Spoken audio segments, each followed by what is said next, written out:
मुंशी प्रेमचंद की कहानी गुब्बारे पर चीता।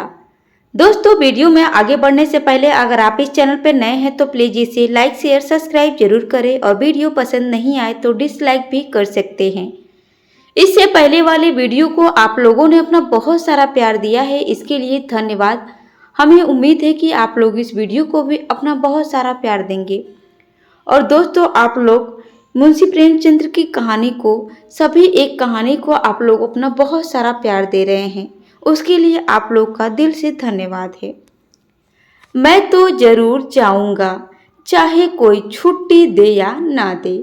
बलदेव सब लड़कों को सर्कस देखने चलने की सलाह दे रहा है। बात यह थी कि स्कूल के पास एक मैदान में सर्कस पार्टी आई हुई थी। सारे शहर की दीवारों पर उसके विज्ञापन चिपका दिए गए थे। विज्ञापन में तरह तरह के जंगली जानवर अजीब अजीब काम करते दिखाए गए थे। लड़के तमाशा देखने के लिए ललचा रहे थे।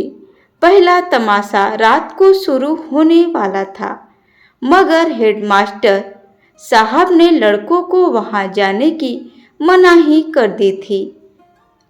इतिहास बड़ा आकर्षक था।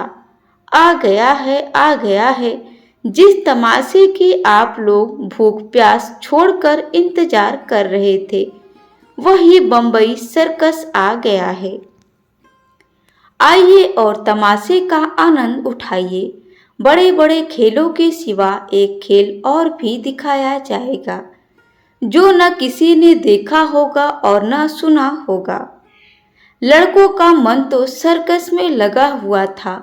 सामने किताबें खोले जानवरों की चर्चा पर कर रहे थे, क्योंकि शेर और बकरी एक बर्तन में पानी पिएंगे और इतना बड़ा हाथी बैलगाड़ी पर कैसे बैठेगा।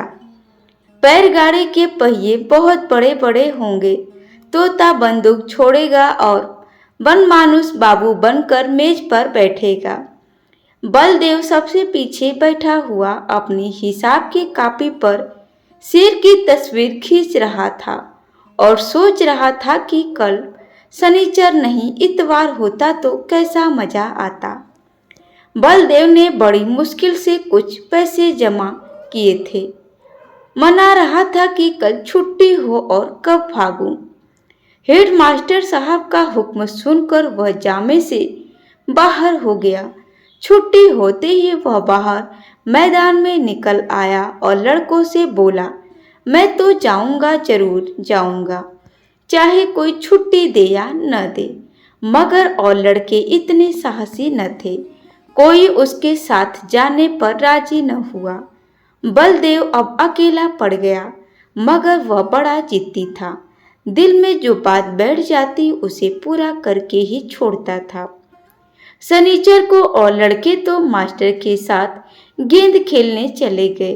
बलदेव चुपके से खिसक कर सर्कस की ओर चला गया। वहां पहुंचते ही उसने जानवरों को देखने के लिए एक आने का टिकट खरीदा और जानवरों को देखने लगा। इन जानवरों को देखकर बलदेव मन में बहुत झुंझलाया। वह शेर है, मालूम होता है महीनों से इसे मलेरिया बुखार आ रहा हो। वह भला क्या 20 हाथ ऊंचा छल लगेगा। और यह सुंदर वन का बाग है, जैसे किसी ने इसका खून चूस लिया हो, मुर्दे की तरह पड़ा है।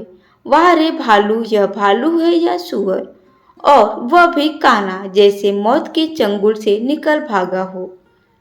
अलबत्ता चीता कुछ जानदार है और एक 3 टांग का कुत्ता भी। यह कहकर बड़े जोर से हंसा। उसकी एक टांग किसने काट ली। दुम कटे कुत्ते को देखे थे, पैर कटा कुत्ता आज ही देखा। और यह दौड़ेगा कैसे, उससे अफसोस हुआ कि गेंद छोड़कर यहाँ नाहक आया। एक आने पैसे भी गए। इतने में एक बड़ा भारी गुब्बारा दिखाई दिया। उसके पास एक आदमी खड़ा चिल्ला रहा था, आओ चले आओ, 4 आने में आसमान की सैर करो। अभी वह इसी तरफ देख रहा था कि अचानक शोर सुनकर वह चौंक पड़ा। पीछे फिरकर देखा तो मारो डर के उसका दिल कांप उठा। वही चीता न जाने किस तरह पिंजड़े से निकलकर उसी की तरफ दौड़ा चला आ रहा था। बलदेव जान लेकर भागा। इतने में एक और तमाशा हुआ। इधर से चीता गुब्बारे की तरफ दौड़ा। जो आदमी गुब्बारे की रस्सी पकड़े हुए था वह चीते को अपनी तरफ आता देखकर बेतहाशा भागा। बलदेव को और कुछ न सूझा तो वह झट से गुब्बारे पर चढ़ गया। चीता भी शायद उसे पकड़ने के लिए कूदकर गुब्बारे पर जा पहुंचा।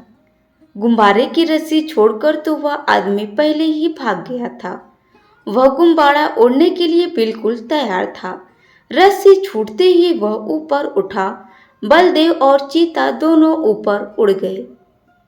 बात की बात में गुब्बारा ताड़ के बराबर जा पहुंचा।